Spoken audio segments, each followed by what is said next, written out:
तो स्टूडेंट्स, आज हम डिस्कस करेंगे सीए फाउंडेशन अकाउंटिंग के कुछ exam tips. In exam tips को अगर आप अच्छे से फॉलो करोगे तो आप अपने एग्जाम में अच्छे मार्क्स स्कोर कर सकते हो। तो इसमें हम फर्स्ट पॉइंट डिस्कस करेंगे, working notes bear separate marks. तो ये चीज आप अच्छे से ध्यान में रखिए कि जो भी क्वेश्चंस आपको एग्जाम में मिलेंगे, इंस्टीट्यूट की चेकिंग स्कीम के अकॉर्डिंग वर्किंग नोट्स के वहां पे सेपरेट मार्क्स रहते हैं। अगर आपने कोई क्वेश्चन सॉल्व करा, फॉर एग्जांपल आपने यहाँ पे कोई ट्रेडिंग अकाउंट बनाया, ठीक है, ट्रेडिंग P&L अकाउंट बनाया, उसमें जो भी आपने कैलकुलेशंस करी, सपोज आपने आउटस्टैंडिंग एक्सपेंस की कैलकुलेशन करके यहाँ पे शॉर्ट में कर दी कैलकुलेशन, जबकि इंस्टीट्यूट ने उसका एक अलग से वर्किंग नोट बना रखा था और आपने वो वर्किंग नोट स्किप कर दिया और ट्रेडिंग अकाउंट में ही आपने वहीं पे एडजस्टमेंट कर दी उसकी, ठीक है, वहीं पे कैलकुलेशन दिखा दी।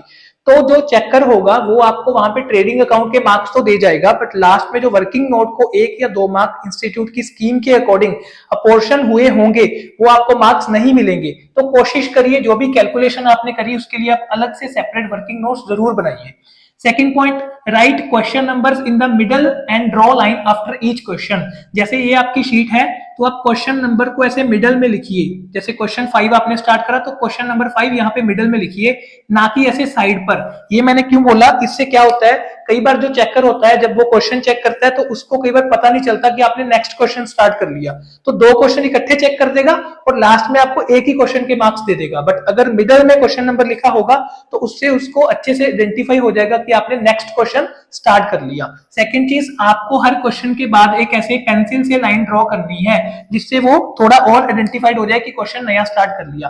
पेंसिल को ध्यान रखिए, या तो आप अपनी ऐसे करके ऊपर वाली पॉकेट में रखिए या फिर आप पेंसिल को ऐसे टांग लीजिए यहाँ पे, जिससे आपको ध्यान में रहेगा कि पेंसिल से आपको यहाँ पे लाइन लगानी है।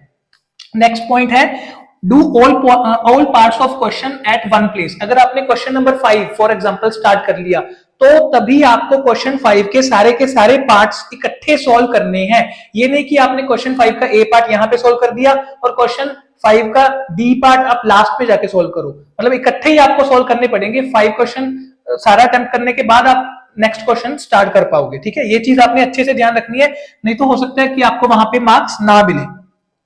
नेक्स्ट है, अगर आपने कोई क्वेश्चन, आपको लग रहा है कि ये क्वेश्चन मुझे नहीं आता, आपने कोई पेज छोड़ा है वहां पे, अगर आपने कोई पेज छोड़ा तो उस पेज पे तभी के तभी पेंसिल से एक क्रॉस लगा दीजिए। इसका रीजन कि अगर आपने एट लास्ट आपके पास टाइम ना बचा और उस खाली छोड़े हुए पेज पर आप क्वेश्चन को दोबारा सॉल्व करने ना आए तो चेकर हो सकता है कि खाली पेज को देख के ये एज्यूम कर ले कि इसके आगे आपने कोई पेपर सॉल्व नहीं किया, तो हो सकता है कि सारा अनचेक्ड ही रह जाए आपका और आपके मार्क्स ना मिले वहां पे। तो एक बार पेंसिल से क्रॉस लगा दीजिए, जब लास्ट में आप दोबारा वहां पे आएंगे तो वो क्रॉस इरेज करके फिर वहां पे क्वेश्चन वो कर लीजिए आप अपना। नेक्स्ट पॉइंट है, जो आपको 15 मिनट्स मिलेंगे एग्जाम पेपर रीड करने के लिए, उसको किस तरीके से यूटिलाइज करोगे। आप सबसे पहले सारे क्वेश्चंस की जस्ट रिक्वायरमेंट्स को रीड कर लीजिए। जस्ट रिक्वायरमेंट्स बोला मैंने, सारी फिगर सारा क्वेश्चन इन डिटेल रीड नहीं करने। जो भी रिक्वायरमेंट्स रीड करते करते आपको उसमें एक इनिशियल आइडिया मिल जाएगा कि कौन से क्वेश्चंस आपको अच्छे से आते हैं। फिर उनमें से जो बेस्ट क्वेश्चन या बेस्ट जो भी क्वेश्चन के सारे पार्ट्स बेस्ट आपको आते हैं,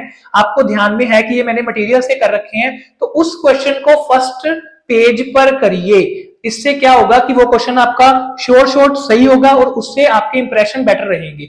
और इसमें आप ये भी चीज कर सकते हो, जो 15 मिनट्स मिले 5 to 10 मिनट्स आपने सारे क्वेश्चन की रिक्वायरमेंट्स रीड करी, लास्ट जो 5 मिनट्स और बचे आपके पास, जो क्वेश्चन आपने सिलेक्ट करा उसको इन डिटेल रीड कर लीजिए तब, और तभी के तभी जब आंसर शीट मिल जाए तो उसी क्वेश्चन को स्टार्ट करना है, तो आपको उसका एक बेनिफिट मिल जाएगा कि अभी उसी क्वेश्चन को डिटेल में रीड करा, अभी उसी क्वेश्चन को सॉल्व करने लगोगे आप, ठीक है। नेक्स्ट पॉइंट है, prepare at least 5 terms MTPs, RTPs and PYQs। Past year questions RTPs और MTPs कम से कम 5 टर्म्स के आपको अच्छे से करके जाने हैं।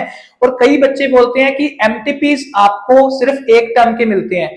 गूगल पे आप थर्ड पार्टी वेबसाइट से डाउनलोड कर सकते हो, एमटीपी डालोगे, टर्म डालोगे तो किसी ना किसी वेबसाइट से आपको एमटीपीज वो मिल जाएंगे। अगर नहीं मिले तो कमेंट में डाल देना, मैं आपको वहां पे अवेलेबल करवा दूंगा। अभी जो एमटीपीज आरटीपीज मैंने बोला एटलीस्ट 5 टर्म्स के, उनमें जो भी थ्योरी क्वेश्चंस है वो आपको वर्ड टू वर्ड लर्न करके जाने हैं, और जो भी इंस्टीट्यूट के एक्सरसाइज के क्वेश्चंस हैं वहां पे भी जो थ्योरी क्वेश्चंस है वो भी आपको अच्छे से करने हैं।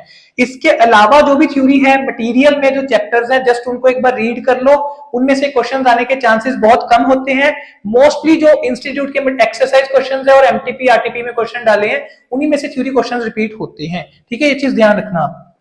नेक्स्ट है कम से कम 5 से 7 दिन पहले आप अपना प्रिपरेशन अकाउंट्स का स्टार्ट कर लो और हर चैप्टर के 5 से 10 क्वेश्चंस आप ऑन पेपर खुद से सॉल्व करो, रिटर्न में सॉल्व करो, ठीक है।